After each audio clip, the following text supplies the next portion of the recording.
All killer, no filler. Yeah, next training phase. Always exciting to start a new training phase. It's terrifying. In what way? Every time. It's terrifying. It feels like we're starting over the gym. Yeah. It's like we're starting a new gym and we have to get everybody on board with the new gym. We're making this major change right as everyone settles in and starts getting good at what we're doing. Yeah, but you know what I like about it? It gives us the opportunity or the onus of like proving ourselves over and over again 13 times a year. And I think that's really valuable. It keeps us fresh. It keeps us on top of it. Yeah. We have to be paying attention. Right. We have to know our stuff. I think part of the reason that people would ever come to us is because we have the expertise. We know what we're doing. We use best practices. We'll get it done in the most efficient and effective way. And when you have to kind of reshuffle the cards every 4 weeks, it just shows that you're paying attention to those things and staying on top of your game and bringing new, fresh ideas that keep moving things forward. I think that's like critical. See those people who are doing like the same workout for the last 6 years in the gym, and you wonder to yourself why they're never getting anywhere. Well, it's pretty obvious. You know, they've made their adaptations and it's over. Yeah. And now, you can't change too often. You can't not change ever. So this is like our sweet spot, and it's one of the best things about our gym, I think. All right. So the last few phases. Yeah. Let's go over them. 2 phases ago, we had like a volume accumulation. Mm-hmm. What did we call that again? What was the name? Gosh, I don't even remember what the name of it was. But yeah, but it was a lot of reps in lots for time. Of reps, right? Yeah. Like 20-minute segments where we're trying to accumulate as much volume and reps and rounds as possible. Right? People really like that. They got a lot of work in. Yeah. It was like very intimidating. Yeah. I think very accomplishing and rewarding, which is people really like dug the effect after that. And then our past phase now, Live Fast, Die Last, focused on longevity indicators, watts, like learning watts in our test of heart and will and our thaws, getting an idea of what we can put out for 4 minutes at a time.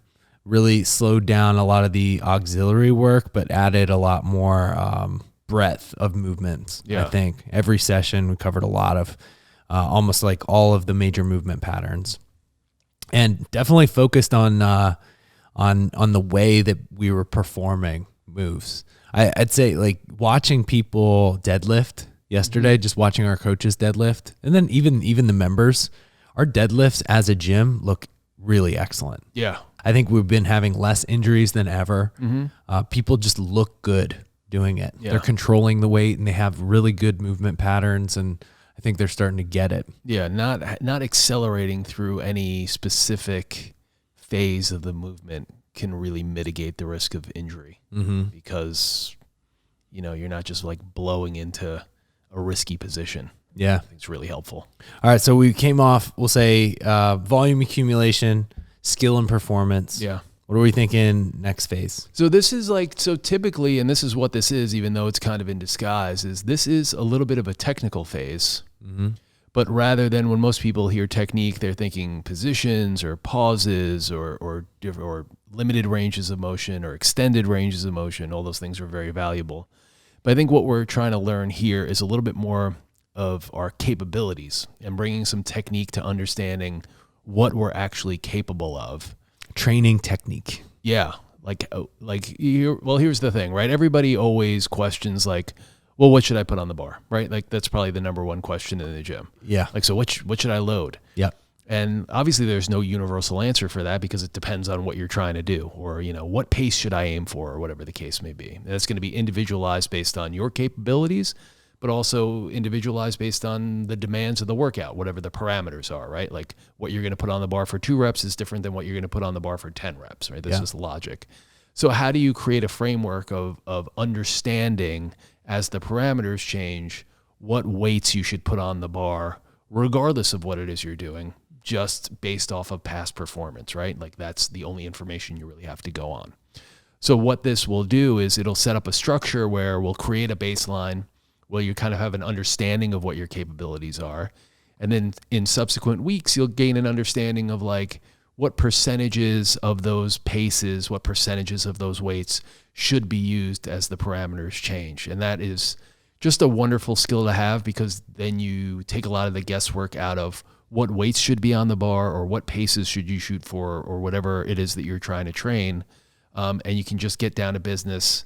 And it's the most effective way when you actually have some data to go off of. You know, you can drive training effect in the best way if you have a really good understanding of what it is you should be loading, how fast you should be moving. So we're looking for a particular outcome here, and it's to understand percentages. Yeah. I would say generally it's understand. Like coming out of this next upcoming phase, we want everybody that participates in this program to have a good sense of how percentages work and how they can be used in a training phase to help you load, pace, prescribe your level of work, intensity, the weight that you put on the bar, et cetera. Yeah, for sure. And it'll help us. It'll help our coaching staff because they'll get a better understanding of what people's capabilities are. It'll help our clientele because if they're ever, traveling or in a gym by themselves or whatever, it gives them a little bit of a framework to kind of understand what it is that they would have to load for themselves to really get the training effect they're looking for. So it's a really powerful thing. It's super, super important, man. The more I look at the future of what we're doing and the industry, I more and more see ourselves as an education company. Obviously we're a gym and it's where we started and it's what we're delivering and what we're giving people. But the thing that's going to really, really change and improve, the biggest opportunity for us to help people in their training, in their fitness and their strength and capabilities is to educate them more. The more that they know what they're doing while they're practicing it, like it increases the effect of the training multiple times over, I think. Just being aware, knowing why, and focusing on the goal effect or the reasoning behind why we're training a particular way, and learning new things to integrate into your breadth and body of training. Yeah. There's two really main reasons to come here, or the two most special things about it, which are knowledge. You're going to gain knowledge. You're going to find a perspective on training and an understanding of training that most people don't have. It's really powerful. And then the environment of executing that type of training and seeing that knowledge being put into place through expert programming, through being around like-minded people, through having a coaching staff that really understands how to execute it and can guide you along the way. Those are just two things that if you can add those to your training, you are just so many steps ahead of just like kind of going to the gym and winging it on your own. And it holds you accountable to doing the stuff that's important. Because some of the stuff you're going to like, some of the stuff you're going to be in the mood to do, some of the stuff you're not, some of the stuff you don't like. But what's important is that you expose yourself consistently, and you, whether you like it or not, you buy into the idea that this is good for me, this is important to me, and I want and need to integrate this in, no matter how I feel about it. Right. Like movement quality is very important. I'm not always in the mood to like move slowly with very little load and work on my movement patterns, but it's very important. Yeah, sure. And if I take it for granted and I just skip it and then skip it again, before long, I've totally forgotten about it. I've not integrated it into my practice. And then things start breaking down. I start getting hurt. But what's really cool about what we do and the way that the programs run is, over the course of at least like 4 phases, we touch everything. We touch the things that are important, whether or not it's what you want to do. It holds you accountable to working on it in a rhythm. Yeah, different things are important at different times, and the combination of working on all these things over the course of your, training career, those things compound. One thing feeds into the next, and you just become like a better athlete, a better trainee. The more you incorporate these things, and the more they just all kind of stack on top of each other. It really is what takes training to the next level. All right, so we're crushing percentages. We're going to learn percentages. We're going to understand percentages. Yeah. What are some other things that our membership, our coaches can look forward to in this next phase? Yeah, well, you kind of mentioned it, a minute ago, which is, doing the important stuff. And I think that's kind of a little bit of the gist behind the name, which is all killer, no filler. All killer, no filler, which is, everything we do, there's not a lot of fluff in this program. There's a lot of the really important movements, or the movements that we find important, a lot of big compound movements, not a lot of, just kind of small fillers that like, you can use just to kind of like fill out a training program sometimes. This is more like a lot of compound movements, a lot of things that are just like the backbone of good training programs. And we're just going to work on those throughout the entirety of the training session and throughout the entirety of the month. Yeah. And the fringe benefit about that is not only are you going to learn percentages in your technique and how to bring that into your technique, the metabolic demand and the training effect will be massive because it doesn't relent. Yeah, like, we're used to the certain tone, right? Yeah. Like the warm up, it's kind of easy. Then getting into like your primary work, and then you got your auxiliary where it slows back down a little bit, and then pick it up and empty it out in the thaw. Like we're sort of used to that rhythm. Right. This isn't going to be exactly that rhythm. Right. This month, it's going to be a little bit more hard hitting continuously throughout the session. Yeah, it's kind of remarkably simple in its structure, and that's usually simple when it comes to training is the most devastating. I always tell people, if the fewer words you see up on the wall, like the more you need to worry, because it's just, if you're just hammering the basics over and over again, just the training effect and the training demand is just very, very high. Yeah. So, and it should be the goal. Like you should be wanting to be able to put out as much as possible in the most simple and basic stuff. Yeah, it ends up being the most important. Right? Yeah, I think so. If you're not able to do much, during a set of 10, then your capabilities probably aren't lined up with your potential. Right. Probably have a lot of like room to grow and a lot of things to work on. Yeah, which is great. I mean, that's part of it. That's why we're down here, right? But yeah. But the goal really should be to be able to just destroy yourself in the most simple and basic movements or prescriptions. Yeah, for people who like kind of packed training sessions, or to feel like they really trained hard, for people who like soreness, for people who like, like a little bit more pace, or just to feel like a lot is packed into the hour, I think this phase will appeal to them. Right from even the get-go of the warm-ups. I mean, there's a couple of quick like activation CNS stimulation type of things. And then we're just like off and running with complexes and it just doesn't relent from there. So, if you want to feel like I worked really hard over the course of the hour, this is going to be a really good training phase for you. How about the thoughts? How about the test of heart and will? What's the goal effect that we're trying to get out of this month?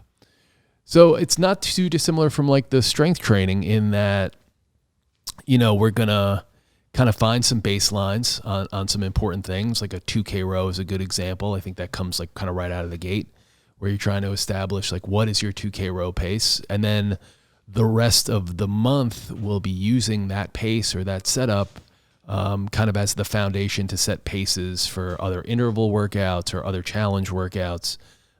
So it's based off of what your capabilities were, and you'll have like really direct targets to aim for. So you can like kind of live up to your potential, live up to your capabilities, be a little bit strategic about it. But there's not a lot of wiggle room. It's like, this is what you set for your 2K, 500 meter split pace. We need to see this at, 2 seconds above that for the next 8 intervals, like that high level of accountability. Yeah. That's like, that thing is staring you in the face and you're going to know what it is. So, yeah, even like kind of the body weight kind of classic thaw movements, are set up in a way where like pacing, and trying to get in the number of rounds under the time cap and things like that is going to become like a little bit strategic, and you're going to have to really kind of have a really good understanding of how your body works and how it reacts under fatigue with these specific movements. So even when it's a little bit less of like a statistics or data-driven thing, there is going to be some internal pacing that you are going to learn and figure out about yourself that becomes really important and builds upon itself from week to week. So either external factors or some sort of intrinsic ideas will come to light, and you'll have an understanding of your own capabilities and pacing a little bit more when it comes to the conditioning work. All killer, no filler, man. Yeah, that's what we're doing. Going right at it. Yeah. Right at the beast. All right. I'm pumped. People should be pumped. Yeah, it's a great way to start off the year. If you have, are just getting back into it after vacation, or you've been hanging around and you're like, just kind of taking it easy, like this is just gonna like punch you right in the face. Yeah. And this is a great place to start a real like 4-phase or 16-week cycle or program. Like we're really like starting with some foundation building.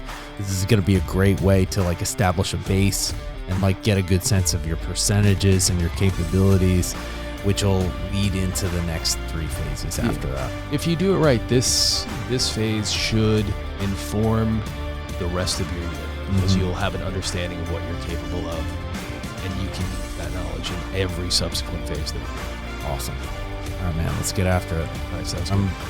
I'm Kyle. I'm Dan. We're the Fort, and we take this seriously. And we do what works.